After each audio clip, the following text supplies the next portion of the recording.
मैं हूं advocate GS पगवा। स्वागत आपका मेरे चैनल पे। दोस्तों, बहुत सारे क्वेरीज और क्लाइंट्स के क्वेश्चंस होते हैं एक बड़े ही इंपॉर्टेंट टॉपिक पे जो आज हम डिस्कस करने वाले हैं।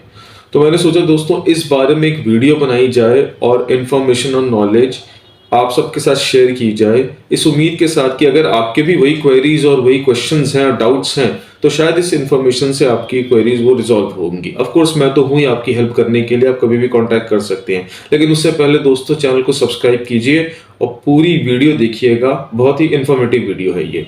दोस्तों, आज का जो हम टॉपिक डिस्कस करने वाले हैं वो है living relationship. When a girl and a boy, एक लड़का और एक लड़की एक लिविंग रिलेशनशिप में रहते हैं, एक लॉन्ग टर्म रिलेशनशिप में रहते हैं, तब उस पार्टनर्स के, may it be a girl और अ बॉय, कुछ राइट्स लीगली डेवलप हो जाते हैं। और वो राइट्स कौन कौन से हैं, उसके क्या बेनिफिट्स हैं, कौन कौन से ड्रॉबैक्स हैं, वो हम सब डिस्कस करेंगे इस पे। दोस्तों, आजकल ये काफी जी, पहले तो ये वेस्टर्न कल्चर था लेकिन अब ये इंडिया में भी अडॉप्ट हो चुका है and it has become a kind of a president and a practice in society also, कि a boy and a girl who feel like कि हम दोनों की कंपैटिबिलिटी अच्छी है, let us start living together and start stay together. Let us see that how do we feel like if we stay together before we get into a marriage. तो वो साथ में रहना स्टार्ट कर देते हैं। और जब एक लॉन्ग टर्म रिलेशनशिप में रहते हैं उसके बाद बहुत सारे केसेस में ऐसा भी होता है कि when they are having the physical intimidation also, तो उसमें वो एक बच्चा भी पैदा हो जाता है। तो इस सिचुएशन में शादी तो हुई नहीं लेकिन एक फैमिली तो बन गई है। उस केस में सपोजिटली उस सिचुएशन के बाद उन पार्टनर्स के बीच में अगर एक डिस्प्यूट खड़ा हो जाए तो उस केस में if one of the partners in a situation, let's say लड़की कोर्ट में जाती है, तो उसको क्या राइट्स हैं, उसके क्या बेनिफिट्स हैं। तो दोस्तों, इन टर्म्स ऑफ मेंटेनेंस तो वो लड़की या लड़का एक दूसरे से क्लेम कर सकते हैं। मैं फिर कहता हूं दोस्तों, कोई जेंडर डिस्क्रिमिनेशन नहीं है इन चीजों में, लेकिन 95% रेशियो में लड़कियों के साथ ही ये प्रॉब्लम्स आती हैं, तो उनको कोर्ट जाना पड़ता है और वो कोर्ट से फिर मेंटेनेंस क्लेम करती हैं कि हमें मेंटेनेंस दी जाए because I was living as a partner with you for a long term relationship which is no less than a wife, but not a wife, no less than a wife. उस case में अगर एक बच्चा है तो आप बिल्कुल as a girl जा सकते हैं, मेंटेनेंस क्लेम कर सकते हैं अपने पार्टनर से, और बच्चे का भी मेंटेनेंस क्लेम कर सकते हैं। और उसको वो मेंटेनेंस बिल्कुल उस तरीके से ही देना पड़ेगा as to a married woman pretending it as a wife. बिल्कुल उसको उस तरीके से मेंटेनेंस देना पड़ेगा। Now one very complex question which has often come in front of us, जो बहुत सारी लोगों की आजकल क्वेरीज आ रही हैं कि लेट्स से एक लड़का और एक लड़की लिविंग रिलेशनशिप में थे, ड्यूरिंग दैट टेन्योर उनका एक बच्चा हुआ, उसके बाद या बच्चा नहीं भी हुआ, दोनों स्प्लिट होने की सोचते हैं। एक पार्टनर रेडी है, दूसरा पार्टनर रेडी नहीं है, लेकिन दूसरा पार्टनर कहता है कि मैं तुम्हारे साथ लिविंग रिलेशनशिप में हूं लेकिन तुम मेरी बीवी नहीं हो। वो जाके मैरिज कर लेता है। सपोजिटली अगर वो मैरिज कर लेता है तो ये जो पार्टनर है इसके राइट्स क्या होंगे? क्या ये मेंटेनेंस क्लेम कर सकती है उस पार्टनर से? क्या ये उस मैरिज को नल एंड वॉइड करा सकती है या चैलेंज कर सकती है? और अगर इस मैरिज से कोई बच्चा है तो उसका सोसाइटी में स्टेटस क्या रहेगा?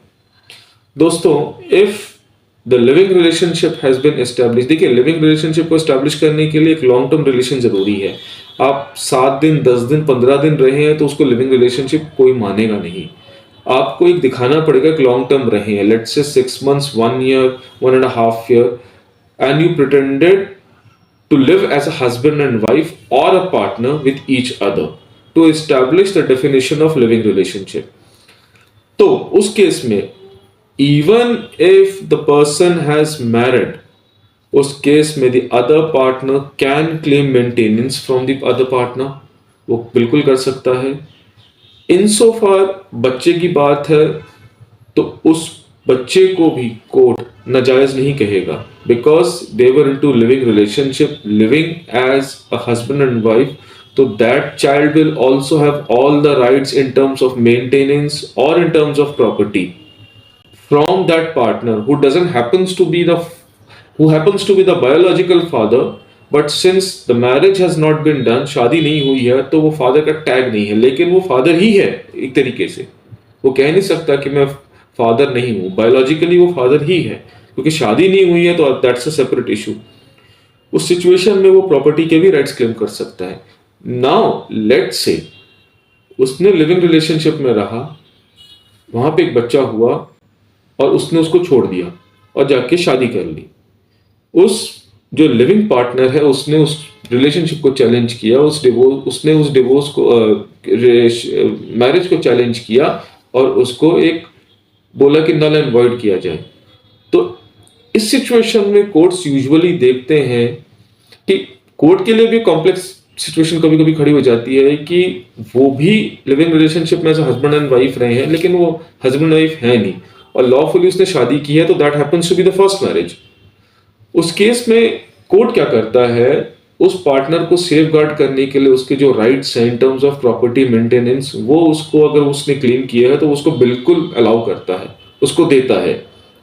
But in so far the question of making that marriage which happens to be technically the first marriage of that partner, उसको नल एंड वॉइड करना है, वो डिपेंड करता है सर्कमस्टांस पे. सर्कमस्टांस क्या है कि वो जो मैरिज हुई है उसका टेन्योर क्या है, क्या उस मैरिज से कोई बच्चा तो नहीं है. अगर उस मैरिज से भी कोई बच्चा हो गया है तो दोनों ही लेजिटिमेट चाइल्ड हैं, दोनों ही जायज औलाद मानी जाएंगी, उस मैरिज की भी उसकी भी.